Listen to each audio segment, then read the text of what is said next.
आज जो हमारा टॉपिक है वो बेसिकली स्कल्पचर पे बेस है। जब मैंने आपको एंशियंट हिस्ट्री में आर्ट एंड कल्चर हमने क्लास स्टार्ट की थी तो आई टोल्ड यू कि एंशियंट हिस्ट्री में जो आर्किटेक्चर था उसमें एस्थेटिक वैल्यू को बहुत इंपॉर्टेंस दी जाती थी।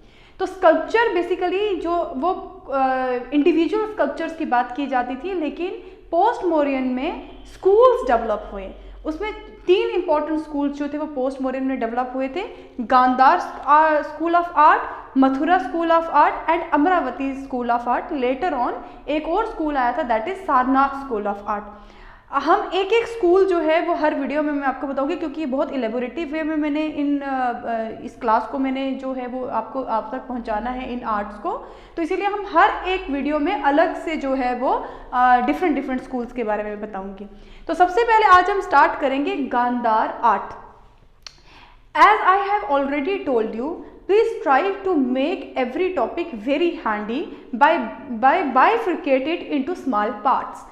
जब भी आप किसी टॉपिक को स्मॉल पार्ट्स में डिवाइड करोगे उसके कंसेप्ट्स को इजी हो जाएगा आपको समझना। जैसे गांधार आर्ट है तो उसको अपने पार्ट्स में डिवाइड करना है कि उसका इन्फ्लुएंस क्या था, उसका ओरिजिन क्या था, किसने उसको पेट्रोनेज किया था और उसके फीचर्स क्या थे। तो आज हम स्टार्ट करेंगे गांधार आर्ट से। तो गांधार आर्ट जो है वो बेसिकली विजुअल आर्ट है। आर्ट जो है वो 3 टाइप का होता है। एक होता है विजुअल आर्ट, यानी वो आर्ट जिसे हम देख सकते हैं। एक होता है परफॉर्मिंग आर्ट, यानी जिसको हम परफॉर्म करते हैं और generation to generation by performance वो डिफरेंट कल्चर तक पहुंचता है। और लास्ट में होता है लिटरेरी आर्ट्स, मतलब लिटरेचर के थ्रू जो कल्चर में या सोसाइटी के बारे में हमें पता चलता है। तो आज जो गांधार आर्ट है दैट इज विजुअल आर्ट। अब आ जाता है इसका ओरिजिन। तो गांधार आर्ट का जो ओरिजिन है वो गांधार से हुआ था और फर्दर ये इसकी एक्सपेंशन हुई थी डिफरेंट एरियाज में, लाइक अफगानिस्तान, तक्षशिला, पेशावर, बेमियान, इन सब जगहों पे फिर ये एक्सपैंड हुआ था। अब आ जाता है इसका इन्फ्लुएंस क्या था। तो उस टाइम पे पोस्ट मौर्यन पीरियड के टाइम पे बहुत सी फॉरेन इन्वेजन्स इंडिया में हुई थी, जिसमें सबसे पहले इंडो ग्रीक्स आए थे, देन स्काइथियंस जिनको हम शाकास भी कहते हैं, उसके बाद पार्थियंस और फिर कुशान्स। तो वो अपने साथ बहुत सा आर्ट जो है आर्ट स्टाइल इंडिया में लेकर आए थे। और जब वो आर्ट स्टाइल लोकल आर्ट के साथ कंबाइन हुआ, अमेलगमेट हुआ, तो हमें गांधार आर्ट मिला। तो सबसे इंपॉर्टेंट इफेक्ट जो था वो ग्रीको रोमन इफेक्ट था। ग्रीक वो थे, जब अलेक्जेंडर इंडिया से चले गए तो उन्होंने अपनी जो north western territory, Indian north western territory को 3 पार्ट्स में डिवाइड कर दिया था, जिसमें एक एरिया जो था वो बैक्ट्रिया जो था वो दैट इज नॉर्दर्न अफगानिस्तान में लाई करता है। तो वहां से एक आर्ट फॉर्म निकली थी हेलेनिस्टिक, तो उसका बहुत इन्फ्लुएंस था गांधार आर्ट पे। इसके बाद आगे रोमन इफेक्ट भी हमने जो है वो गांधार आर्ट में देखा। किस फॉर्म में? Athene of Rome. बहुत से स्टैचू एथीन, इनको हम एथीना भी बोलते हैं, कई लोग कोई एथीन भी बोलते हैं। तो उनके बहुत से स्टैचूज जो थे उनका इन्फ्लुएंस हमने गांधार आर्ट में देखा। ईरान का पार्थियंस का इफेक्ट भी हमने गांधार आर्ट में देखा, और कुछ बुक्स में चाइनीज इफेक्ट भी जो है वो हमने गांधार आर्ट। जब ये सारे फॉरेन इन्फ्लुएंस जब ये अमेलगमेट हो गए लोकल आर्ट के साथ में, तो हमें गांधार आर्ट मिला। अब आ जाता है इसका रिलीजियस इन्फ्लुएंस क्या था। तो बुद्धिज्म जो था वो इसका रिलीजियस इन्फ्लुएंस था। इससे पहले बुद्धा को हमेशा सिंबल्स की फॉर्म में रिप्रेजेंट किया जाता था।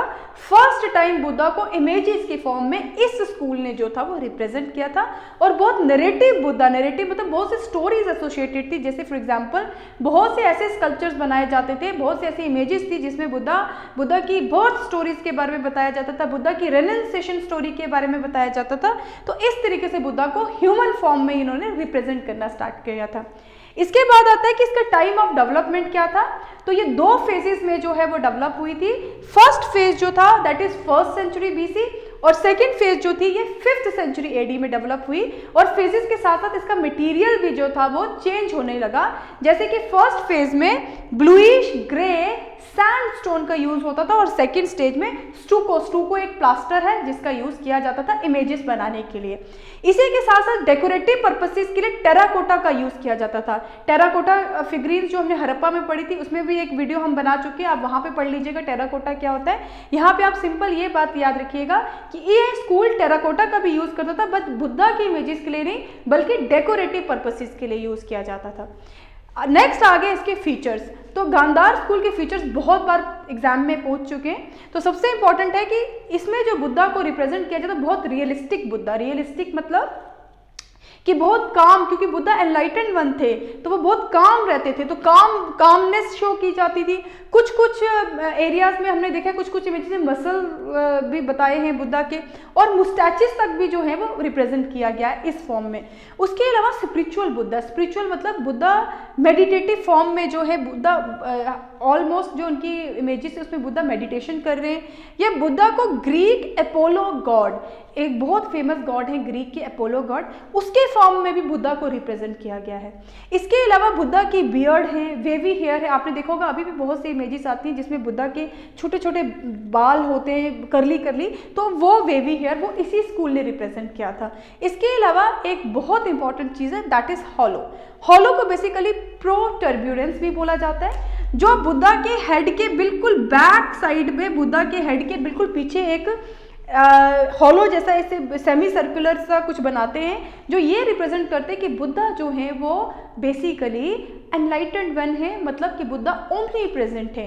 तो इसको शो, बुद्धा के एनलाइटनमेंट को शो करने के लिए ये हॉलो जो है बुद्धा के हेड के पीछे ये लोग बनाते थे।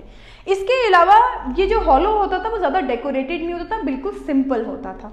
इसके अलावा बुद्धा ने ऑर्नामेंट्स पहने बट लेस ऑर्नामेंट पहने, और बुद्धा ने शॉल ड्रेप किया है, ज़्यादातर इमेजेस में शॉल पहना है बुद्धा ने।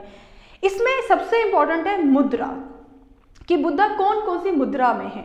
तो अभय मुद्रा सबसे इंपॉर्टेंट है। अभय mudra, Abhaya mudra means it is the form of blessings, कि he is trying to convey the message to his devotees कि you need not to be fear, कि आई एम एनलाइटेंड वन, मैं आपके साथ हूँ, आपको फेयर होने की जरूरत नहीं है। तो अभय मुद्रा मीन्स डोंट फेयर। उसके बाद आता है भूमि स्पर्श मुद्रा। भूमि स्पर्श मुद्रा मतलब बुद्धा जो है वो सीटेड है नीचे, अर्थ के साथ, अर्थ में बैठे हैं, उसको टचिंग विद अर्थ, इस तरीके की मुद्रा में बैठे हैं। नेक्स्ट आ गया ध्यान मुद्रा। ध्यान मुद्रा मतलब मेडिटेशन में है बुद्धा। और लास्ट में आ गया धर्म चक्र मुद्रा। धर्म चक्र का मतलब हो गया ए प्रीचिंग मुद्रा।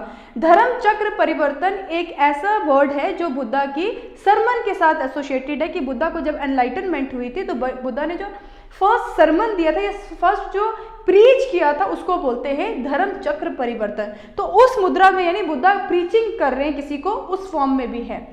इसके अलावा एग्जाम्पल क्या है, एग्जाम्पल्स बहुत से हैं, लेकिन बेमियान बुद्धा सबसे फेमस है।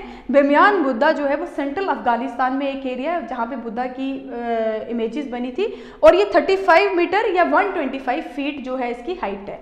तो ये बहुत बार क्वेश्चन आ चुके हैं। अब मैं आपको ये बताती हूँ कि प्रिलिमिनरी पॉइंट ऑफ व्यू से कैसे क्वेश्चन आते हैं। जैसे Gandhara school of art that was developed in the form of sculpture is the fusion of, तो आपको सीधे यहाँ पे आ जाना, ये किसका फ्यूजन है, ग्रोको रोमन, ईरान या फिर चाइनीज प्लस इंडियन, इसमें जो है ओरिजिनेशन भी है।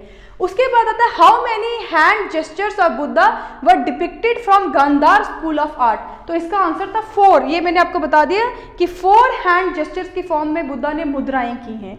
उसके बाद आता है Bamiyan Buddha is an example of, तो obviously it is an example of Gandhara school of art. तो प्रिलिमिनरी पॉइंट ऑफ व्यू से इस तरीके के क्वेश्चंस आ चुके हैं आईएएस में।